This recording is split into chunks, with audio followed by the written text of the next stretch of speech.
It's Tuesday, it's 12:15 and we're live in Westminster.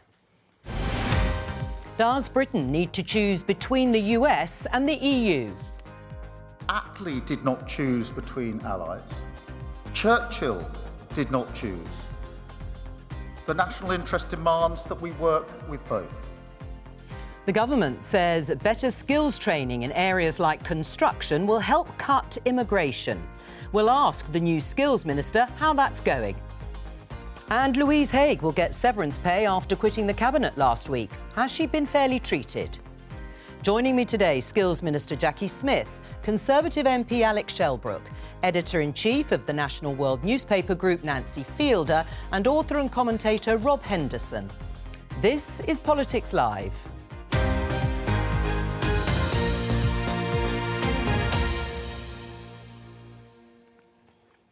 Hello and welcome. Let's start with this headline. In The Independent, junk food advert ban will prevent 20,000 cases of childhood obesity. And let's show you this on the same story in the Mail, their headline, if it comes up for us. Maybe it won't, but it's talking about nanny statism when it comes to that junk food advert ban and whether it's actually worthwhile. It's something that the government is bringing in 2025. There it is, Daily Mail. New nanny state ban on junk food advertising online and on TV before 9 p.m. will cut just 2 calories a day from children's diets, equal to less than a tenth of a jelly baby. Let's start with you, Jackie, with the jelly baby analogy. Are you embracing nanny statism? Well, we're certainly concerned about the fact that 1 in 10 children in reception class is obese, 1 in 5 is having tooth decay, and one of the biggest causes, of course, of children going to hospital is having to have operations for their teeth. So it's really important to help children and help parents to help children to eat more healthily. So that's a yes. You are embracing nanny statism. Well, if caring for children and making sure that they don't get obese and don't then ruin the rest of their lives and cause pressure to the NHS is nanny state, well, OK, I plead guilty. Where are you, Alec? Does it go far enough? Well, I mean, I've had concerns for many years about how you actually, I mean, it's saying about advertising online, but how do you actually control that? It's easy on the terrestrial broadcasters, but are we now cutting more of the legs off terrestrial broadcasters and indeed sort of adverts around the underground, etc.? That bit's the easy bit. How do you do it online? I'm not entirely sure that you've got a direct link between junk food and tooth decay. I think there's a lot more issues around that. So I'm not entirely sure that in terms of the objectives can actually be achieved in some of the realities. Right. I mean, in terms of the online ban, it's a complete ban online. So I presume that will be slightly easier rather than having exceptions. But perhaps you'd like to answer on the direct link, though, between banning this and actually improving children's health and tooth decay, for example. I think if you look at how much advertisers are willing to pay to advertise junk food to children, you can understand that they believe that increases consumption. So if you can actually, this won't be the only thing that the government does, but if you can remove that temptation from children, if you can support parents in helping their children to eat more healthily, that will mean that children are less likely to get the sort of weight problems that they have even by the time they've started school, never mind later on in life, which is when it really impacts on your health and therefore on the NHS. And it will be through Ofcom that the regulations will take effect, essentially. Do you support this move? Absolutely. I've got 3 children. Any parent with young children knows the impact this has. As you say, nobody would pay for it if it didn't have a massive impact. We're in the middle of Sheffield. We've got the biggest college right next door to a McDonald's. Where do we think these kids go for lunch? But it isn't enough. It's a very small step. And actually investing in sports, making sure grassroots, football, basketball, all these areas are there for children to understand that actually it's not just what you eat. There is a whole approach and we've got it completely wrong at the minute. Right, so you would like the government to go further? It needs investment as well. You can't just cut back on advertising. Right, you're an American. Obesity has been a huge, major health issue in the States for quite some time. I mean, the figures are quite startling. 2 in 5 adults are obese. Should they ban junk food advertising there? Yes, I actually agree with this move. You can call it nanny statism. I mean, you can apply that to anything, any policy or regulation that the government implements.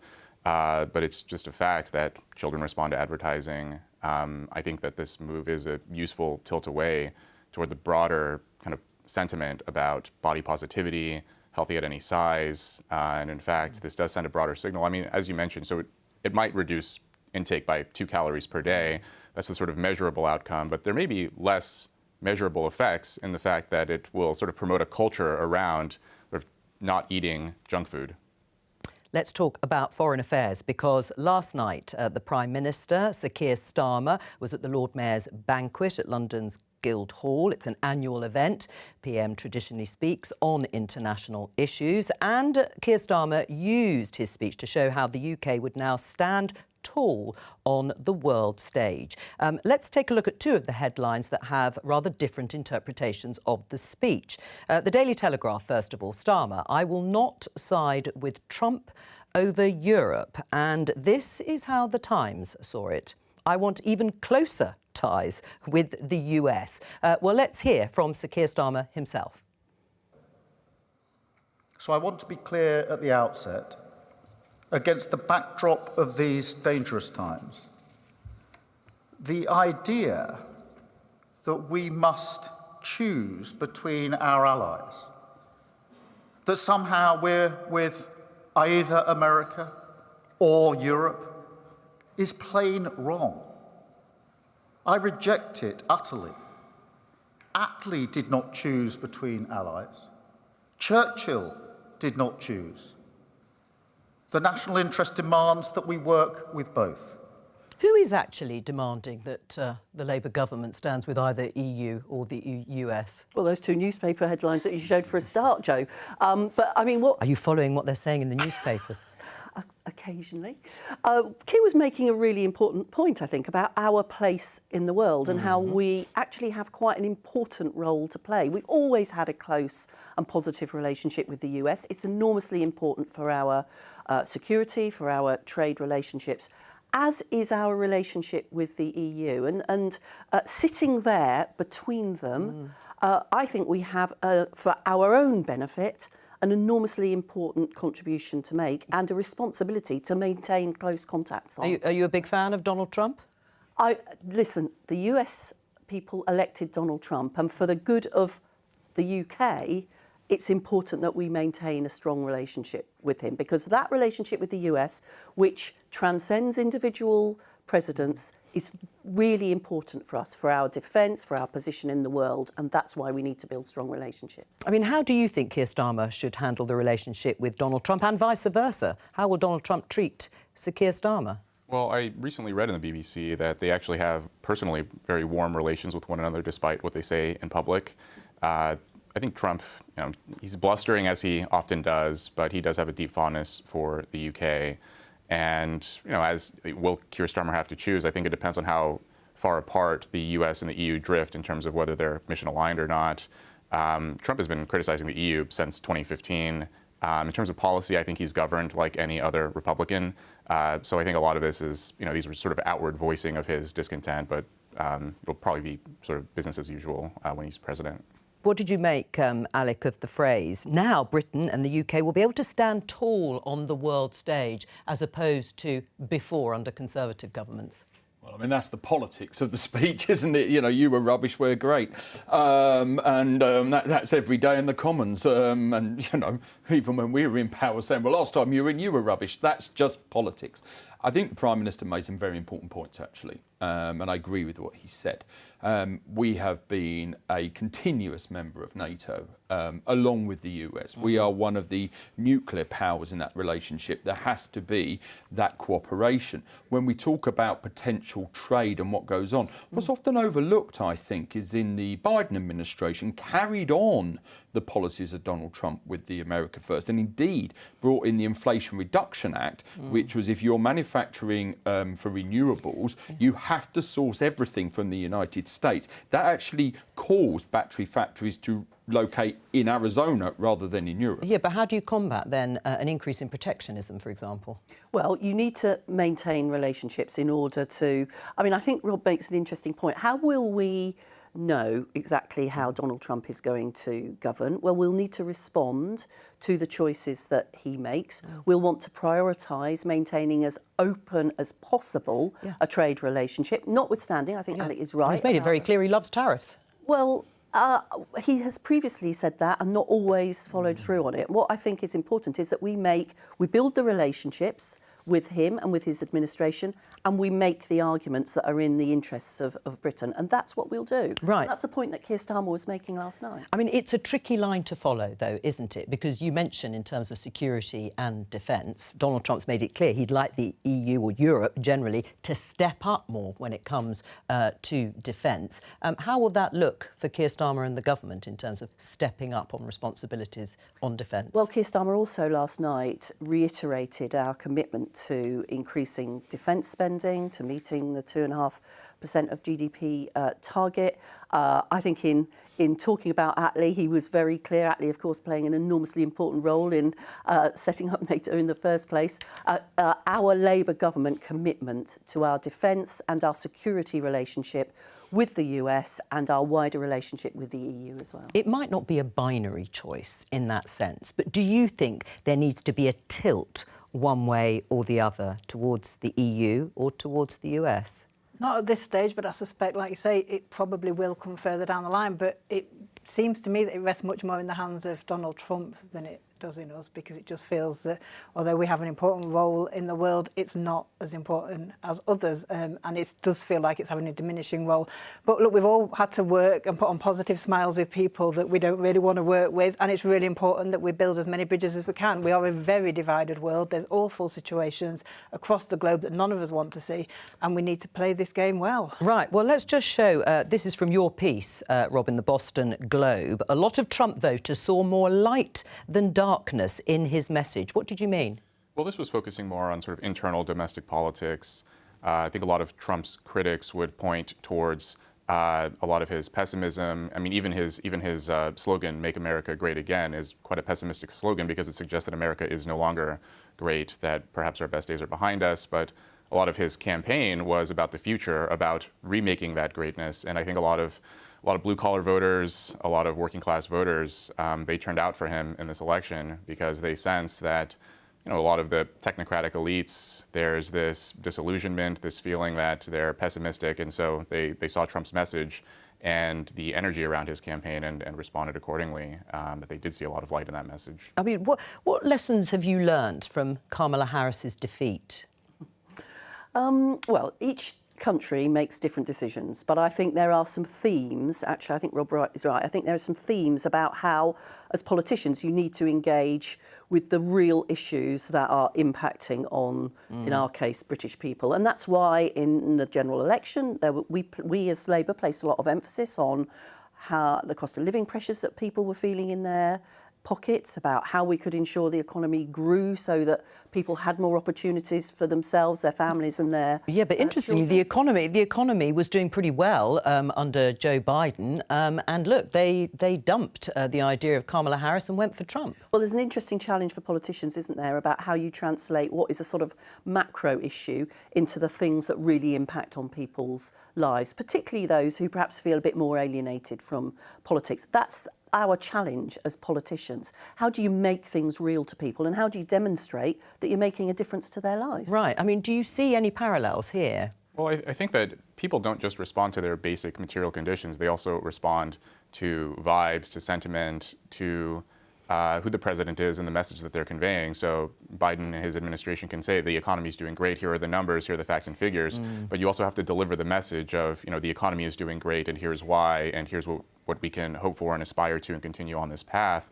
Whereas Trump, I mean, even if objectively the economy may not have been quite as roaring, he gets on stage and says America's open for business, we're going to win, and people respond to that kind of sentiment. Do you agree with that? Would people respond to that sort of sentiment here too, that actually the economy growing is not a very tangible thing unless people can feel it in their lives? I think we've seen this before, where promises are made, people stand on stage with a really big, powerful message, and people vote for it. The North-South divide wasn't going to exist anymore, don't forget. Talking about Boris Johnson. Yeah, absolutely. So I think all these things are promised and people want to be positive. They want to go for something they believe will change their life personally. And if your life is pretty rubbish at the minute, you're going to vote for the person who's promising it. Right, so it was a lack of delivery by Boris Johnson and others in terms of the promises made.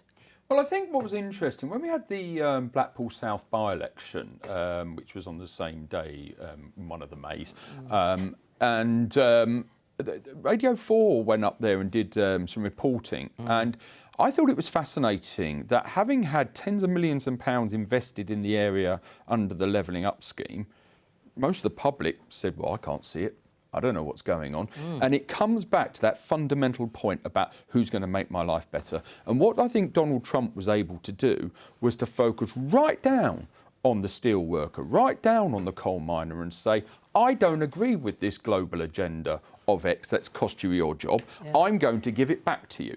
And when they say all politics is local, I think that shows that politics is very local. Rob?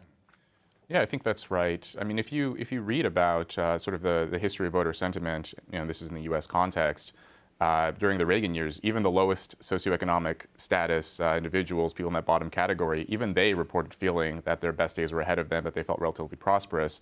And this is because the message that they were receiving from the White House was, you're going to do great, we're working together, shining city on a hill, and that kind of message. So I think messaging is just as important as the sort of objective numbers on the page. He's also very good at saying it's us together, it's me and you when you can't feed your family. Forget about the institutions, forget about the establishment and all those nasty politicians. I'm different. And we've got a few characters like that and they do win support. Right. I mean, yeah, go on. So, well, I'll just add to that what has happened across the Western democracies is that the governments who have been in place during the economic consequences of COVID have all lost. Suffering from incumbency. Well, and also because people went through that period of hard times. Right. What about making, though, promises, which this Labour government has done in abundance on a variety of issues, immigration being one of them, and delivery? Well, delivery is crucially important. That's why later on this week, the Prime Minister will set out, in terms of the pledges and the missions that we've set, some pretty tight milestones for how we're going to deliver on those. I mean, we've been in government for, is it just over 5 months, Jo? Yeah. So we are delivering. We have done lots of things. Yeah, but are you at risk of over-promising? A little bit like previous 1.5 million homes over the set of the Parliament. You do want to bring down immigration. You want to smash the people smuggling gangs. And so on. All of those things, I think, are what the British people want to see. But the conversation here is about how you both set a direction that gives people hope that you can deliver, not necessarily tomorrow, but by bringing people together, by setting a longer-term objective, by being clear about what in the short term you'll do, and then you demonstrate how you're delivering. If you can't do both of those things, you're not going to be able to set a direction for a government that will enable it to succeed. I mean, there was some criticism initially when Keir Starmer and Labour came into office of them being too gloomy. And too doom-laden, and that was just an accusation that was levelled. Whether it was true or not is another matter. Kamala Harris was pretty upbeat in her campaign all the time. It was all Kamala smiling, brat pat summer, and yet she lost. Why? Well, she may not have had enough time. What did she have? Something like 105 days throughout her campaign. That may not have been long enough to deliver the message to voters, especially low-information voters who don't watch a lot of news, who don't read a lot of media. That Trump had, 2015 to 2016, he had a year and a half. He went through all the primaries. People received his message. And by this recent election, we've had, Trump for nearly a decade now. Whereas for Kamala Harris, she was never particularly successful in the Democratic primaries. She wasn't frequently making headline news. We didn't really, I think, get a sense of who she really was. She had an opportunity. She could have gone on more podcasts. Famously, she declined the invitation to Joe Rogan. And I think, based on his reach, she could have reached a lot of undecided or skeptical voters. In terms of, though, the sorts of people she was reaching, was there a problem with the Democrats' message? I mean, what was the message exactly? People, when Kamala Harris was interviewed, she was asked, what will you do differently from Joe Biden? And she said, I couldn't think of anything. But even Biden's message, we didn't really, I think, in 2020 get a strong sense of what he stood for, other than I'm not Donald Trump, which that may not have been strong enough. I mean, it obviously wasn't strong enough to get her elected. Right. You talked about something called luxury beliefs in your piece, and that perhaps quite a lot of the progressive part of America has too much faith put in luxury beliefs. What is it exactly? So luxury beliefs, this is a term I've been working on since I was in graduate school at Cambridge. And luxury beliefs are ideas and opinions that confer status on the elite while often inflicting costs on the lower classes. And a core feature of a luxury belief is that the believer is sheltered from the consequences of his or her belief. And this may have, as I read about in this piece, there were some survey data asking a representative sample of Americans, what was it about Kamala Harris that you didn't find appealing? And the number one reason, a lot of people talked about inflation, they talked about immigration, the economy, but the number one reason voters said that they didn't vote for her was that she cared more about these sort of boutique cultural concerns that didn't affect the lives of everyday Americans, and this may have backfired. Do you agree with that is a risk? It is a risk, and I think your work on luxury beliefs is interesting. I had a history of student protest, but I take your point about those people who are privileged not always experiencing what others are, which is why I started this by saying it's really crucial for a government to maintain its understanding of what people are experiencing and how their policies will be impacting the real everyday concerns that people have about what's in their purse and their wallet. How are their children going to get on? How long is it going to take them to get an NHS appointment? Are they feeling safe in their streets? Now, those are the things that Labour's missions are aimed at delivering. And I think it's really important that we maintain as a government the focus on those things that are actually really going to influence children. Do you understand? I mean, does it resonate with you, this idea of luxury beliefs or virtue signalling, I suppose you could call it? Has it permeated parts of the left? It has. I think there are very interesting points that you've raised, but I think this whole thing, it goes back to the big divide, and actually that divide is getting worse. And so actually if there are people willing to protest to make other people's lives better, then I think we need to see more of that. But I completely accept that actually we all live in our own little bubbles, and a lot of people with privileged bubbles just do not understand the neighbourhoods and the people who live there. And that's why election campaigns are often fought on things that don't make a real difference to a lot of real people's lives. I mean, it's quite interesting how you've come to this sort of thesis on luxury beliefs. You had a traumatic childhood, but ended up at some of the most elitist establishments, arguably, in the world, Yale and Cambridge. I mean, how did those experiences inform what you are saying now? Right. Well, I was born into poverty in Los Angeles, grew up in foster homes, fled as soon as I could when I was 17, joined military, and then went off to Yale on the GI Bill, and then Cambridge University on a scholarship. And throughout these experiences, sort of traveling along the class ladder, I realized that the class divides are not purely economic alone. There are sort of sociocultural differences in terms of beliefs and attitudes. And my claim with this luxury beliefs framework is that luxury beliefs have, to a large extent, replaced luxury goods. People no longer solely exhibit their social rank and their position through what they're wearing, through their luxury possessions, but also look at these sophisticated views I hold that are at odds with conventional opinion in order to sort of indirectly indicate that you may have gone to an elite university, that you work a white-collar job, and that you are informed in the right way. What do you take from all of that, Alec? Well, I think what I take from it all is it's almost one nation conservatism, that unless you are appealing to the range of society... What's that doing in the Conservative Party at the moment? Used to be. Unless you are appealing to the range of public concerns, you're only ever going to appeal to that minority, and it's always a minority of the electorate who will definitely come out and vote for you. You have to expand beyond that, and you have to therefore recognise what is it that really affects people. Now, what affects people will vary from demographic to demographic. But where I think, if I was to identify what I think the largest risk to this Labour government is, I'm not sure whether it would be economic policy, because economic cycles change, and we are 4 or 5 years away from a general election. I think the biggest risk they face is how hard Ed Miliband is going down the net zero agenda, because I am not a climate denier, and I'm not denying that we have to decarbonise, but the speed at which it's going could leave a large section of society struggling to meet the demands, if you will, or the processes that are put in place.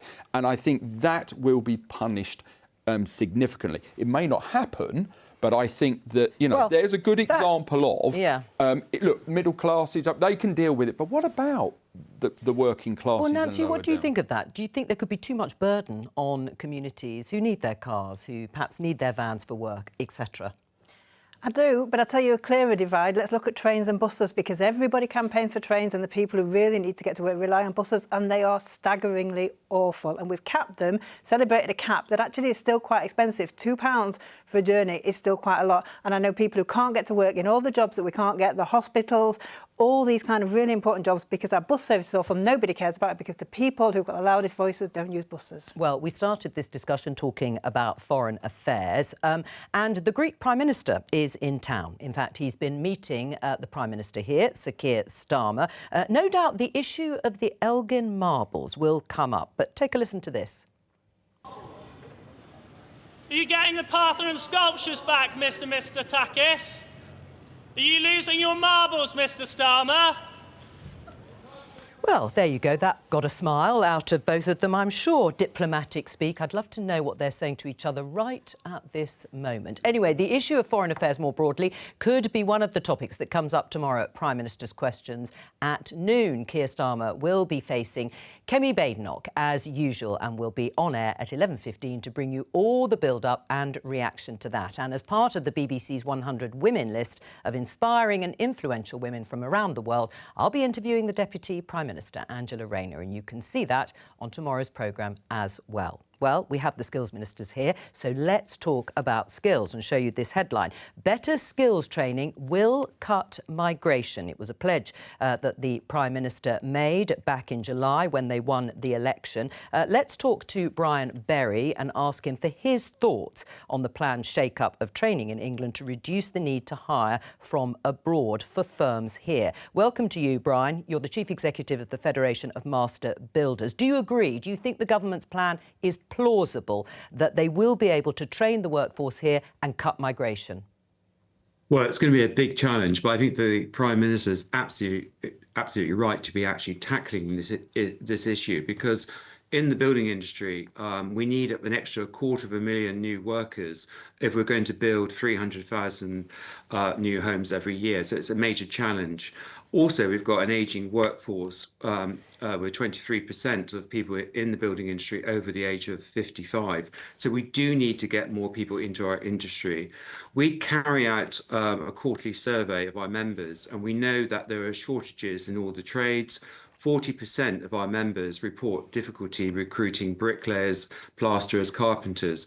So there has been for some time now a major problem recruiting people into the building industry, which is absolutely essential if we're going to deliver the government's wider objectives in terms of infrastructure projects and, of course, 1.5 million new homes, which they're committed to. Right. You say 250,000 people you need in the construction industry. How long will it take to train the workforce here to fill those jobs? It's going to take years, because if we want to bring people up to a certain level, it takes 2 to 3 years for a skilled tradesperson. There are short-term measures where we can bring people in using boot camps and short-term apprenticeships. But what we need is a radical review of the training, particularly in the construction sector.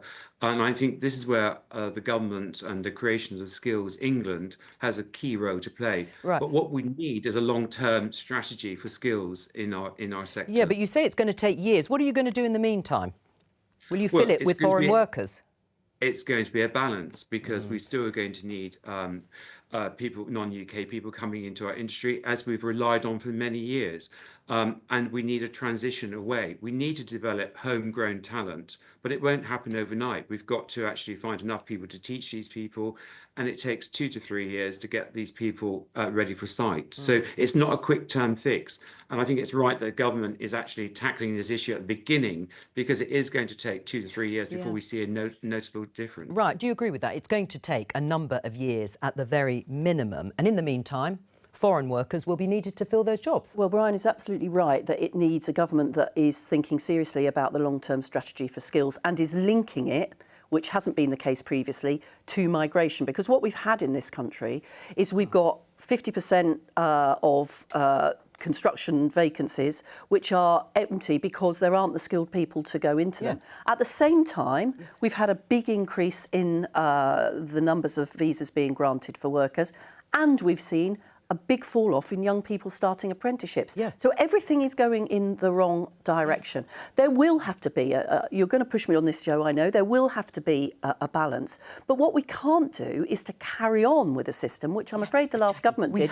We heard all this from the last government. Exactly that sentiment. No, you didn't. No, I'm sorry. No, we really did. We had levelling up. We're going to train the workforce here. We're going to have Brits doing the construction work and other sectors like but whilst healthcare. They were saying that, Jo, young people's apprenticeship starts were falling off, and they weren't linking what's happening in the Migration Advisory Committee, which is looking in detail at the sectors that need skills, with what's happening in skills. And they weren't bringing together, in the way that Brian said, they weren't bringing together a fragmented system in Skills England. So, yes, the challenge is not just to talk about it, but to do it. It won't be an overnight can you change, be but we've honest with our viewers and say it is going to take time? It could take years. In the meantime, the level of work visas will have to stay high.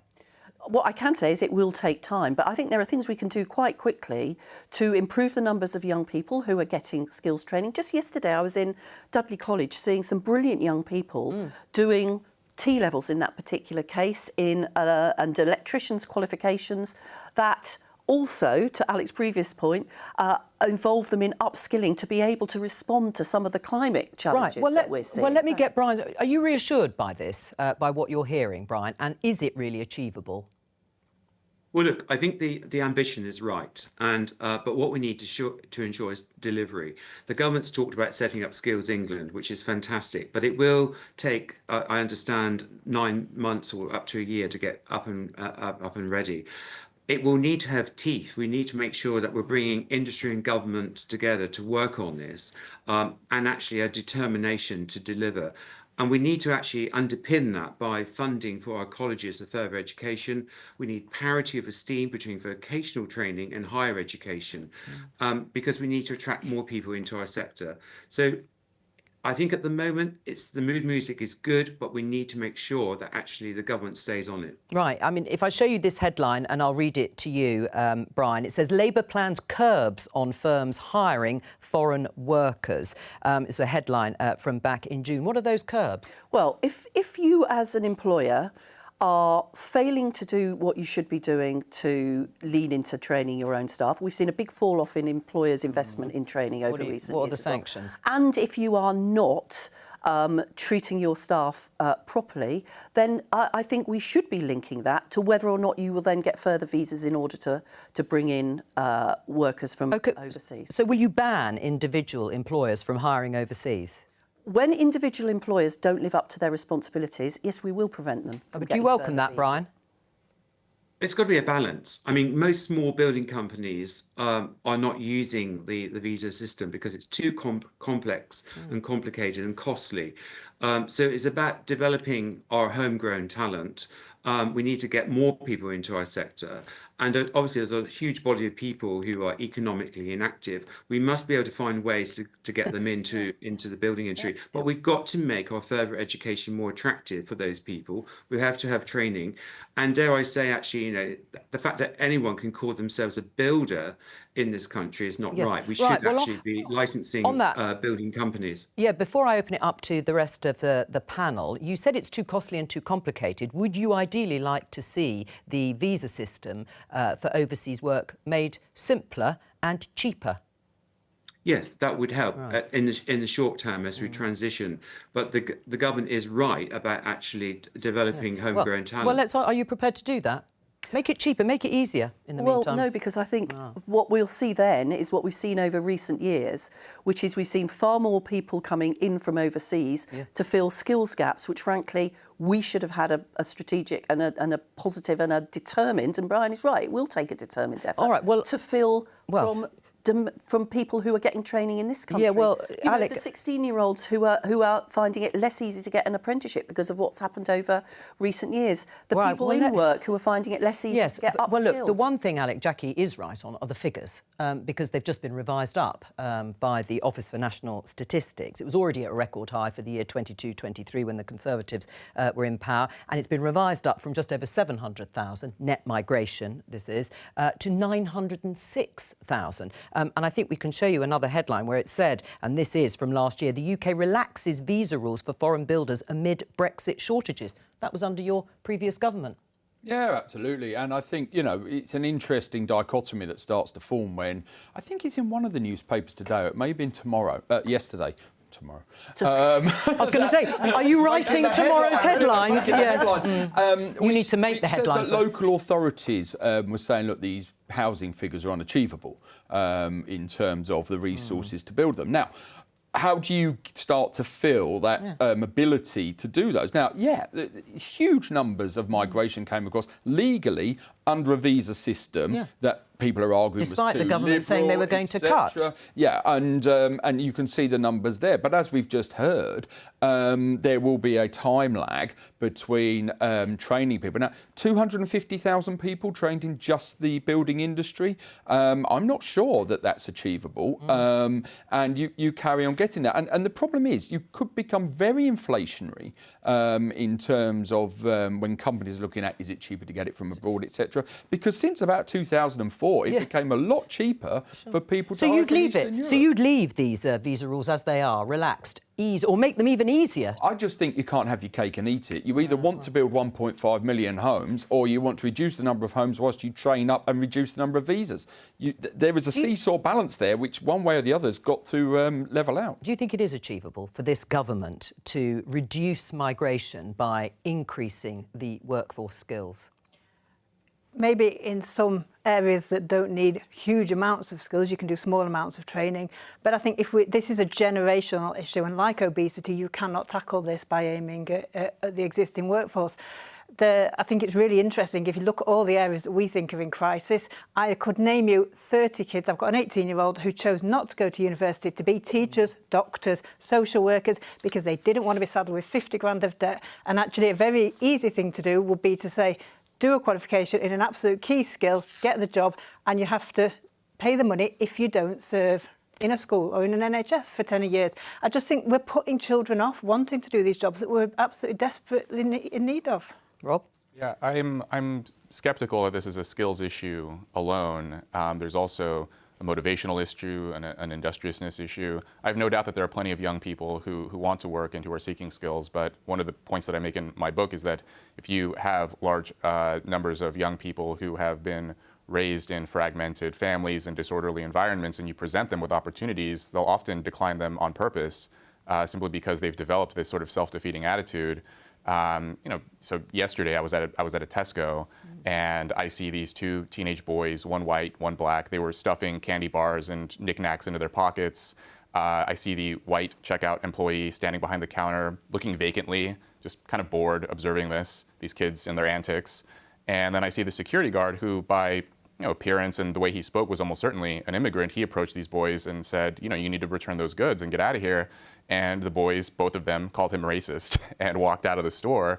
And I'm observing this whole thing, and those kids and their behavior, that wasn't the result of poverty or inequality or anything else. They didn't look like poor kids. They were just screwing around, and no one taught them the importance of respect and punctuality and integrity.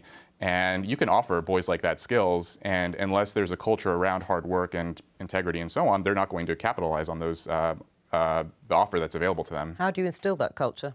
It's certainly right that you need to start a lot earlier, which is why Bridget Phillipson has been really clear that getting our early years education right is absolute priority, making sure that we're tackling the incredible levels of absenteeism that there are now in schools, and then making sure for those few that far too many actually, 1 in 8, who when they've left school don't have a job or training or education, that we're actually, as we were talking about in the Get Britain Working white paper last week, we're finding them opportunities to do those things, and we're expecting them to take them up.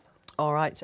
Brian Berry, thank you very much for joining us on that skills conversation. Let's just show you this headline in The Times. Louise Haigh, now the former Transport Secretary, in line for £17,000 golden goodbye after 5 months as Minister. Yes, she quit very quickly last week after it emerged that she had a fraud conviction, spent conviction, a decade ago. Do you think she's been treated fairly, Nancy? She is actually my MP in Sheffield.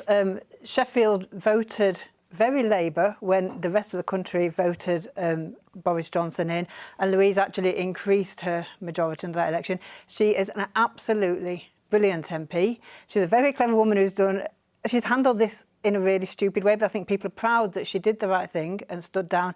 And I tell you now, most people in her constituency trust her far more than they trust Keir Starmer, and they feel that he's thrown her under the bus, didn't want to defend her because they slightly differ in their politics. And I think it's all a little bit of a mess. But I think this sort of thing, getting all that money, which is an extraordinary amount of money, a lot of people's annual salary for stepping down, it makes you think that politicians are in a different world. That's how it's seen. Obviously. Well, we'll come back to that in a moment. But has Keir Starmer just thrown her under the bus, as Nancy says? No, because as Nancy also said, Louise made the decision herself. I agree with you that she is a brilliant MP. And as Keir said, I think she's got a bright future ahead of her. But at the point at which this emerged, she, I think, took the judgment that she was going to be a distraction to what the government had to do. I very much hope she comes back, and she comes back quickly. Right. I mean, is it right that she gets that money, in terms of severance? Because Labour promised to reform the ministerial severance pay in January this year before the general election. Are you going to go ahead with that? Well, yes, we will go ahead with the review of severance pay. At the moment, what people are entitled to is set out in legislation, which I think stems from back in 1991. But we will review ministerial severance pay on the basis of, for example, the length of time that you have served. Do you think it is too much on the basis of what Nancy says? I don't think it's a judgment that for me to take. Do you agree with the reform of severance pay, Alec? Well, it can do the reform, yes. I mean, I think this is unfair about these headlines because they are the rules. And, they're talking about reforming it. That reform hasn't happened yet. And we are only sort of 5 months into the government to defend them. And they are the rules. And, people may not like it, but, OK, so you might reform it. But I think she's being unfairly targeted because she's entitled to that. Now, if you disagree with that, change it. But as it stands at the moment, they are the rules. What do you think about the idea there has been an accusation levelled that actually she was got rid of because she's a left-wing, one of those cabinet ministers on the left of the party, and Nancy has echoed that. What do you say to that? I don't believe it's true. Which bit, though? That she's left-wing or that she was targeted? I don't believe it's true that she was got rid of. I think, as she herself said, she resigned. It was always, this, for the short period of time that it was in the news, demonstrated what a distraction it was going to be for the government. And I think Louise recognised that and did what was the right thing to do at that did say, though, indicate there was more to come, which we haven't really seen, though. I don't think he's backed her. If it was my boss, I would expect better backing. I think one of the problems is, taking a line is taking a line, but friends of Louise are briefing out that she didn't want to go and then found out that she didn't have any support and found out she had no reason to go. Had no reason to stay because she was going to be forced out. I don't know if that's true. Jackie's saying that that's not true, but there are people around her and her friends who are briefing that that's what happened. This is where it all gets a bit murky. Right. I mean, Jackie, is it a problem, though, going forward? If there are parts of the party who think that is what happened, it's because she was perhaps part of the awkward squad on the left of the party. And the constituents think it's awful.